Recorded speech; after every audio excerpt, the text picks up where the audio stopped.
Guys, Corey Saw Truth here, and we're still at PAX East doing it big.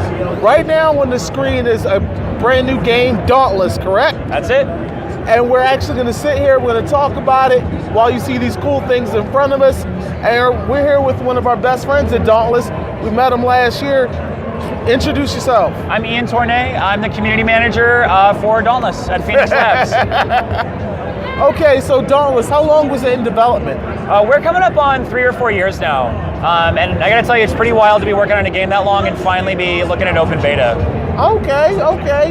Now, I can't help but notice at very first glance, it seems like you guys are definitely gonna attract a lot of the Monster Hunter World players. I hope so. Yeah, we're definitely inspired by games like Monster Hunter. We're huge Monster Hunter fans. You know, a lot of people asked us, what's going to happen when Monster Hunter World comes out? What was the biggest impact that Monster Hunter World had? I would say the biggest impact the game had is that we all took 2 days off to play Monster Hunter World. So like that pushed things back a little bit. But no, I mean, a ton of us have finished the game. We love the game. We've been huge fans forever. So, you know, it's just a couple more 100 hours to add to the thousands we've played. Okay. So you feel that your game is still separate enough that there won't be any conflict of issue, and that's good for me. I like that. Yeah. Like me, I still like Battleborn. There, I said it. It's a good game. That's not a bad game. Yeah, that's a good game. No, I agree with you 100%. I mean, we actually see a ton of Destiny players, we see a ton of Warframe players, and we do see a lot of Monster Hunter players. But, you know, the funny thing is that, so when Monster Hunter World came out, you know, we went and played, a lot of people went and played, but after their launch, we actually saw our numbers go up. And what I think that speaks to is that people just want to play fun games. You make a fun game, people want to play fun games, so. If you build it, they will come. If you build it, they'll come. That's what Kevin Costner told me, and I believe it to the core of my soul. So if the camera pans around, you can see we have a lot of people playing right now. Yeah. And I assume there's nothing but good things to say. That's what we pay them for, is to tell. You know, we get a lot of really positive feedback. You know, we do get some constructive criticism as well, and that's all part of it. We decided when we started making this game that we wanted to be a very community-focused game. So when people tell us things, we really take it to heart. When we ask for feedback, we're not just doing it because we feel obligated. We're doing it because we take those ideas and we try to make them happen. Okay.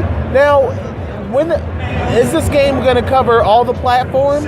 Right now, we're PC only. Okay. We do get a lot of requests for from PlayStation fans, from Xbox fans, from Switch fans, and what we tell them is never say never.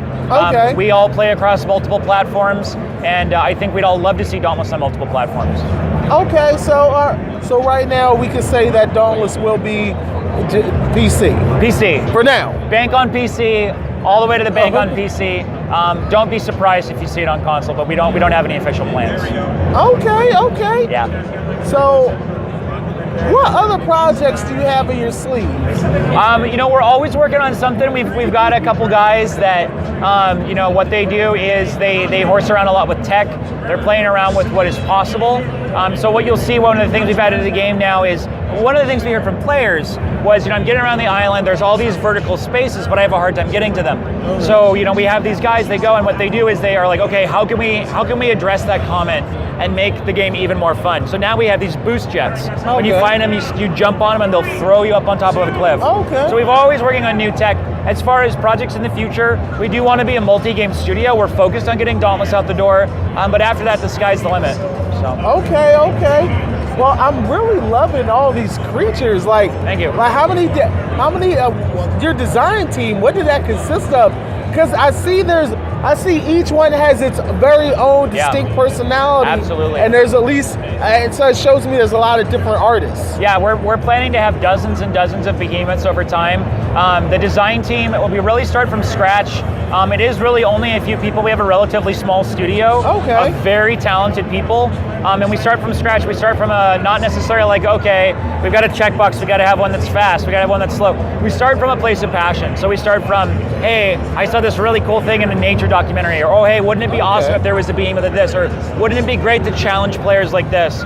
When you walk around the studio, one of the things you're going to see is that a lot of our artists have anatomy books on their tables, and not just human anatomy, it's animal anatomy, canine anatomy, avian anatomy. So there's a lot of thought being put into these creatures. And it's important to us that the creatures are like plausible. So they have plausible bone structure, plausible musculature. They really act and behave like real animals because they're based on real animals. So every behemoth is a labor of love. We've never made a behemoth because we felt like we needed to fill a hole. We always make them from a place of passion.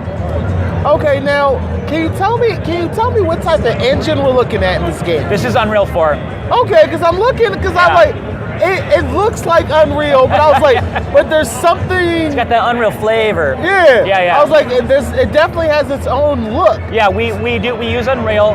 Of course, everyone that uses Unreal puts a little bit of a custom polish on it. Right. We knew that we wanted to make a colorful game, and that's what makes it really stand out. Yeah. Because for Unreal Engine, there's a lot of color. Yeah, I think when you think Unreal, a lot of people think like Gears of War, the Arkham the Batman Arkham exactly games, right. Very a lot of dark colors, a lot of stone, a lot of like shiny rain slick surfaces. Yeah. We're not against that, but what we really wanted to do is, as a free-to-play game, reach as many people in the world as we could, and we knew that if we wanted to do that, we needed something that would look great, but also run on a wide variety of systems. So if you run this game at Ultra, it's gorgeous. I mean, you can see in the trailer, I'm biased, but I think it looks gorgeous. But even if you run on a low-end system, it still looks pretty good. And that's important to us because there are people in places like Brazil, there are people in places like Africa who don't necessarily have amazing computers because they can't afford them. But we want them to play our game because we want to bring them into the fold.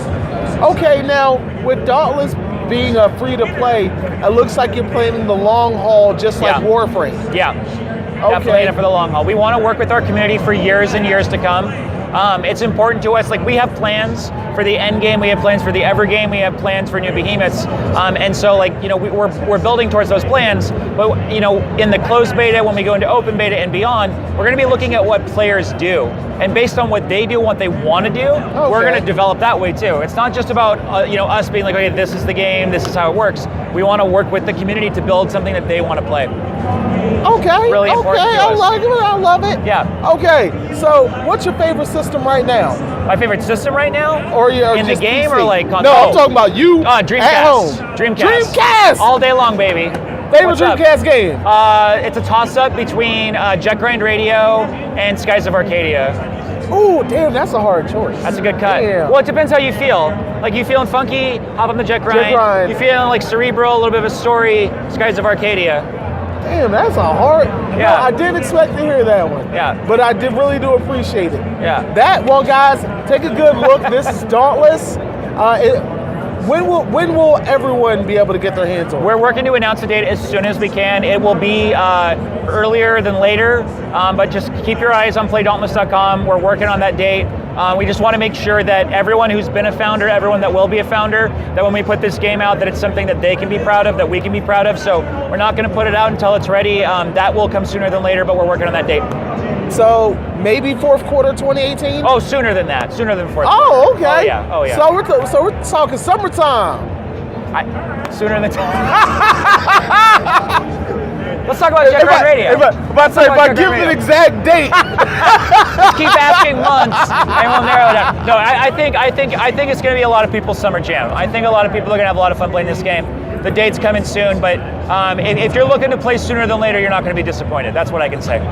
If you could, would you bring back Jet Grind Radio? Oh, hell yes, I bring back Jet Grind Radio. Jet Set Future, not a bad game, but Jet Grind Radio is where it's at. That soundtrack's just too good. It is. So good. Well, look, that's our time we have here today. I hope, look, it was really great talking to you. Man. I hope you guys enjoyed it. Check out Dauntless. It's going to be coming at you soon. This is Corey Salter True Floyd from PAX East. We'll talk to you, all right?